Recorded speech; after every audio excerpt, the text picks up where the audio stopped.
Pour moi, le Barça, ils sont favoris de rien du tout. C'est limite insultant pour le Real. Attendez, on parle de la meilleure équipe du monde, c'est-à-dire vainqueur de la Ligue des Champions, tenant du titre en Liga. Vous avez regardé dans la semaine contre Dortmund, quand ils ont démarré, comment ils ont retourné le match? Pour moi, le favori, c'est évidemment Donc il faut attendre la 85e pour voir un match, quoi. Bah, moi, ça, c'est le contenu. Tu me demandes quel favori. Après, si tu veux qu'on fasse... On parle technico-tactique, bon, bah, je te laisse faire avec les autres. Mais moi, tu me demandes quel favori. Pour moi, c'est le Real. Ils sont nés pour gagner. Je veux dire, le Barça, ça fait je ne sais pas combien d'années déjà qu'ils ne les ont pas battus. Là, ça fait 4 victoires consécutives pour le Real. Et je terminerai là-dessus pour lâcher la balle. Vous avez vu la défense du Barça? Ils n'ont pas intérêt à jouer aussi haut. Parce que dans le dos, il y a des dragsters. Hein. Là, il y a Vinicius et Mbappé, ils vont être comme ça, quoi. On n'avait pas regardé le dernier match du Barça. Pardon? On n'avait pas regardé le dernier match du Barça en Ligue des Champions. Je les ai vus contre Upamecano et Kim, là. Vous pensez que ça vaut Rudiger et compagnie, là? Mais l'agressivité, là, un autre niveau du côté du... Non, vous parlez de la défense. Vous parlez de la défense du Barça. Oui, mais la défense du Barça, ça a marché contre le Bayern, qui a une tactique de kamikaze aussi, qui joue. Mais ça ne marchera pas contre le Real Madrid, qui est en transition exceptionnelle et qui a gagné des Ligues des Champions en transition. Ouais, donc il nous a refroidi tout de suite, parce que nous, on était partis sur le fait que le Barça, en Ligue des Champions, plutôt en championnat, est impressionnant. Et c'est la première année des flics, le début du projet. Est-ce que vous repositionnez le Barça en favori cette année? Mais pourquoi pas, en fait, sur ce match? Le Real, avec tous les signes de fébrilité qu'ils ont montré ces dernières semaines, je me dis pourquoi pas. Ils ont été menés au score, mais ils ne vont pas tout le temps faire des remontadas, en fait. Est-ce que c'est une surprise pour vous que le Barça soit dans cette position-là? Oui, c'est une surprise. Ça, c'est valable. Ce que je disais sur Liverpool tout à l'heure, c'est valable aussi pour le Barça. Il y a un entraîneur qui arrive et qui tout de suite met un projet de jeu et on voit que ça prend très vite. C'est-à-dire qu'il se sert des plus anciens, Lewandowski, des joueurs qui ont énormément d'expérience, qui font des différences à tous les matchs. Et il sert aussi des jeunes. Il les relance, il leur donne de la confiance. Et ça nous donne ce qu'on voit, une équipe qui a perdu les 4 derniers matchs, ou même les 6 derniers matchs contre le Bayern Munich, qui se faisait atomiser. Attendez, mais ils n'ont pas battu le Bayern 1-0. C'est notre question. Ils les ont battus 4-1. Et on a tous regardé le match. C'est vrai que la défense, comme le dit Nabil, était haut, mais ils ont su même se réajuster. Moi, Inigo Martinez, on me le présentait comme un défenseur moyen de Liga. Mais aujourd'hui, il était pas là contre Sassuolo, ils en ont pris 4, il revient. Ils ont toujours une défense stable avec Koubarsi. Moi, je dis, mais pourquoi pas, en fait, sur un match? J'ai l'impression que c'est vrai que le Real, c'est le Real Madrid. Non, mais je me dis, sur ce match-là, je parle même pas du championnat. Vous n'avez pas répondu à la question. Est-ce que le Barça, par rapport à tout ce que vous avez vu, est beaucoup plus séduisant que le Real cette saison? Ah oui, mais complètement. Complètement. Moi, sincèrement, les matchs du Real, moi, m'ont fait un petit peu peur. Parce que c'est vrai qu'ils ont toujours su relever la tête, mais j'ai vu des séquences de certains matchs. Honnêtement, je me dis, mais le Real a du mal à trouver son rythme avec Mbappé qui est arrivé, avec Bellingham qui a changé de position, avec un système de jeu qui a changé.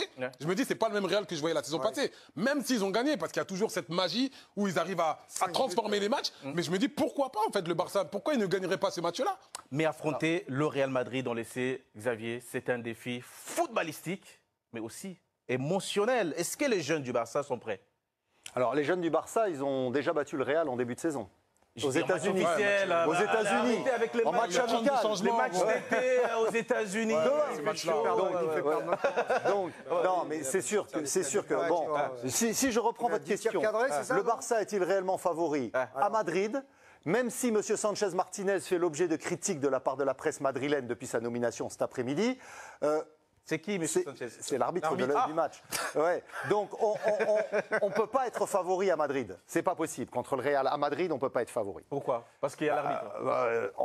Il y a l'arbitrage, il y a la pression, il y a tout le contexte. On sait que c'est hyper difficile. Et donc, émotionnellement, pour les jeunes, ça va être compliqué d'aller à Santiago Bernabéu et de se dire on est favori, on va les regarder. Bien sûr, je pense que le contexte fait que c'est très difficile, c'est impossible d'être favori à Madrid.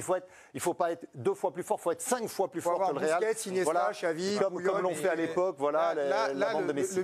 Maintenant, sur ce qu'a montré, et l'autre question que vous avez posée à Fous, moi je trouve ce Barça beaucoup plus séduisant que le Real actuellement. Effectivement, personne ne sera surpris de dire que je souhaite la victoire du Barça, mais sur ce qu'ils ont montré depuis le début de saison, je trouve que c'est exceptionnel.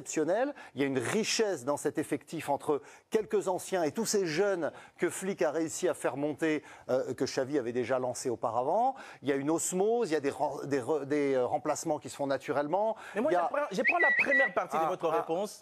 pour relancer à Serge Akakpo dans un instant. Mais quand on parle du Classico, il y a forcément des réactions sur les réseaux sociaux, n'est-ce pas Flavien? Écoutez Charles, j'ai rarement vu les internautes aussi enthousiastes que pour ce sujet-là. On va commencer avec Landry qui rejoint d'ailleurs Xavier Barré. Depuis le début de saison, surtout dans le contenu des matchs, le Barça montre beaucoup plus de belles choses que le Real Madrid. Le collectif du Barça est beaucoup plus huilé. Madrid se repose souvent sur ses individualités. Aboubacar Habibou, lui, il rappelle un peu plus l'argumentaire de Nabil. Quand on connaît la force du Real à domicile, sans parler des joueurs comme Mbappé et Vinicius qui montent en puissance, le Barça doit se méfier parce qu'ils risquent d'être surpris et ils peuvent prendre l'eau derrière. Et tout à l'heure, on parlait de jeunesse, et bien c'est le cas de Richard. Non, le Barça n'est pas favori. Bien sûr, les jeunes Barcelonais sont en forme, mais le Classico, c'est pour les adultes, pas pour les enfants. Ah oui, très très bon.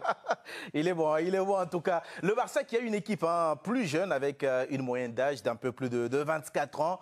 Bah, ça, c'est grâce à Lewandowski et à Inigo Martinez qui ont boosté un peu cette moyenne d'âge. C'est 27 ans pour le Real Madrid. Mais en fait, quand on préparait cette émission avec Maxence Besson, on s'est rendu compte qu'il y avait des jeunes au Real Madrid, comme Camavinga, 21, 22 ans, qui a quasiment le même âge que Pedri. Mais on a comme l'impression que lui, il a vécu beaucoup plus de choses que Pedri. Oui, totalement. Beaucoup plus d'expérience, de consistance, de volume. Moins de défaites. Ah oui, il faut le dire, moins de défaites. Mais c'est l'équipe qui gagne tout le Real. Pas toujours plus titulaire, de stabilité aussi, que ce soit Bellingham, que ce soit Camavinga, ou même Rodri. Rodri, Vinicius, c'est pas des joueurs qui sont pas très âgés. Hein. Ils ont 22, 23 ans. Mais je voulais juste, pour répondre à Fous et à Xavier, ce match contre le Bayern. Alors, moi, je m'attendais à un grand match. Parce que le Bayern, c'est le Bayern. Cette saison, compagnie... On l'a eu, le grand match. Oui. Non, mais donc, forcément, je m'attendais à un grand match. Et c'est vrai que le score... c'est pas ce qu'on imaginait avant le match. Le 4 Vous avez été un peu déçu. Voilà. Mais bon, moi, j'adore le Barça. J'étais très content de ce qu'ils ont montré. J'ai trouvé qu'ils étaient au maximum de ce qu'ils pouvaient. Ils étaient un petit peu à la rupture. Mais juste pour vous donner parce que je regarde la composition du Bayern. Le milieu de terrain du Bayern, alors j'inclus Müller dedans. C'est Müller, Palinha, Kimmich et le latéral droit est un gaucher Guerreiro. Vous pensez que le Real va jouer comme ça? Franchement. Ils ont déjà joué avec Ferland Mendy à droite, hein, mais... le Real a beaucoup d'absents. Le Real a beaucoup d'absents. C'est pas un problème. Non, mais tu comprends ce que je veux dire ou pas? Et le milieu du Barça, c'est pas un problème, Rodrigo. C'est pas un problème pour toi. C'est pas un problème. Je veux juste mettre en parallèle. Non, mais tu veux parler du milieu du Bayern et le milieu du Barça, c'était qui? Non, il faut parler du milieu du Real maintenant. Oui, allez, la parole à Nabil Djellit. On va pas se comprendre. Ils ont gagné la Ligue des Champions en étant décimés à chaque tour. Ils perdaient des joueurs. Courtois, on a vu que Lumine, c'était la meilleure doublure au monde, quoi. Tout simplement. Rodrigo n'est pas là, pas de problème, tu mets Valverde à droite, ou tu te réorganises en 4-4 de l'autre. Voilà, ils savent faire. Ça leur arrive constamment des absences, et pour autant, on croit ils vont à chaque fois perdre. Machin, et à chaque fois, il y a un truc qui se passe. C'est vrai que on parle même pas de ça, en fait. Pour aller un peu dans leur sens, c'est vrai. On se souvient, les 2 derniers Classicos, la saison dernière, en Liga. À chaque fois, le Barça mène. Mais à chaque fois, le Barça s'est fait supplanter, s'est fait doubler et perd le match. Ça veut dire que ce n'est pas seulement footballistiquement, c'est aussi émotionnellement, la gestion des émotions. On l'a encore vu cette semaine contre le Borussia Dortmund. Ils sont menés 2-0, ils arrivent à gagner. Mais aujourd'hui, j'ai l'impression qu'au Real, on est en train de changer d'ADN. Aujourd'hui, l'ADN du Real, c'est plus un ADN psychologique. On perd et on arrive à remonter le score. Ouais, mais moi, ça, j'ai envie de dire, ils jouent un petit peu avec les nerfs de leurs supporters. Je trouve que, pour revenir à la question, c'est-à-dire que depuis le début de saison, ce que propose le Barça, c'est beaucoup plus consistant. Est-ce que ça ne procure pas beaucoup plus d'émotions, de renverser le Barça dans les ça ne marchera pas tout le temps. C'est-à-dire que j'ai vu des matchs cette saison du Real de mémoire. Contre Las Palmas, ils sont menés au score.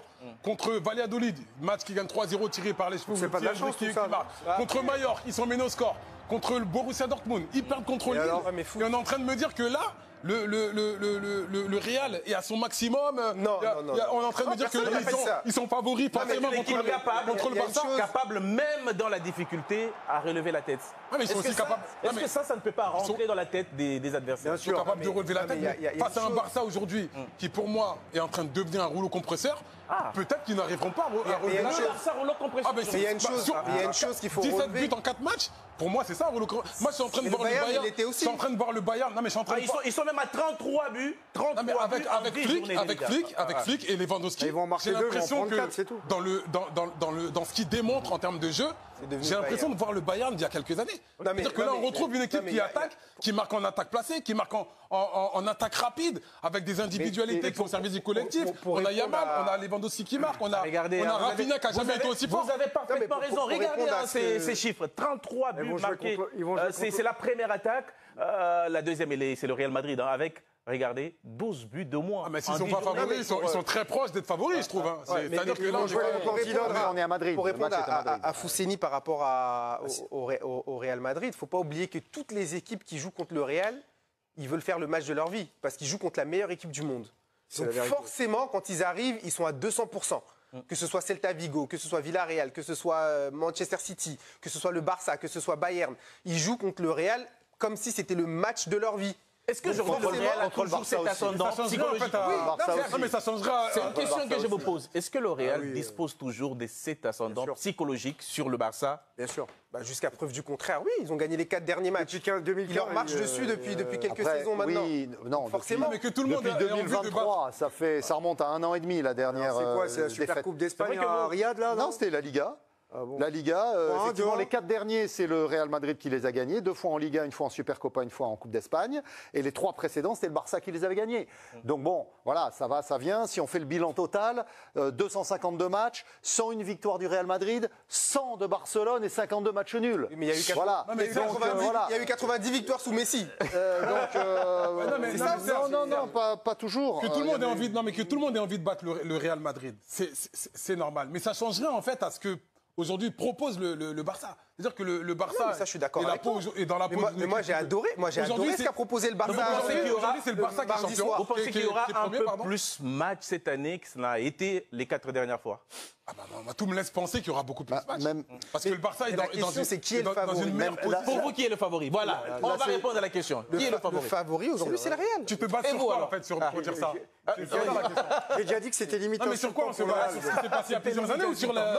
Qui est favori? Parce que moi, je n'ai pas compris. Vous avez dit on ne peut pas être favori à Santiago Bernabéu. Voilà, c'est tout, il a répondu. Donc c'est le Real qui est favori. Bah oui, chez lui, oui. Chez lui, oui, on le sait, je le dis à chaque émission. Mais n'empêche que vous pensez que le Barça va gagner. J'espère.